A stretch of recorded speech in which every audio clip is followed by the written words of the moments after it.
শূন্যরেখায় বিএসএফের কাঁটাতারের বেড়া তৈরি নিয়ে চাঁপাইনবাবগঞ্জের সীমান্তে দুদিন ধরে চলে উত্তেজনা। পতাকা বৈঠকের পর পরিস্থিতি স্বাভাবিক হয়েছে বলে জানিয়েছে বিজিবি।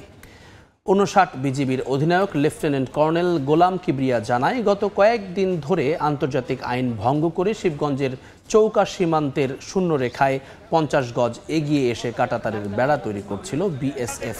এ নিয়ে গত সোমবার ও মঙ্গলবার বিএসএফের সঙ্গে ২ দফা পতাকা বৈঠক করে বিজিবি। এ সময় দুই দেশের মানুষ সীমান্তে জড়ো হলে তৈরি হয় উত্তেজনা। তবে বিজিবির প্রতিবাদের পর বিএসএফ কাজ বন্ধ করে দেয়। পাশাপাশি শূন্যরেখা থেকে স্থানীয় বাসিন্দাদেরও সরিয়ে দেওয়া হয়। বর্তমানে পরিস্থিতি শান্ত থাকলেও সার্বক্ষণিক নজরদারি চলছে বলেও জানিয়েছে বিজিবি।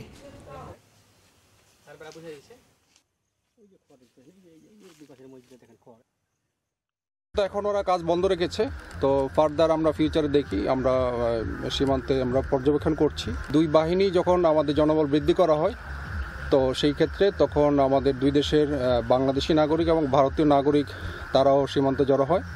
তো সেই প্রেক্ষিতে আমরা জনগণকে বুঝিয়ে সীমান্ত এলাকা থেকে তাদেরকে সরিয়ে দিয়েছি। বর্তমানে সীমান্ত পরিস্থিতি স্বাভাবিক।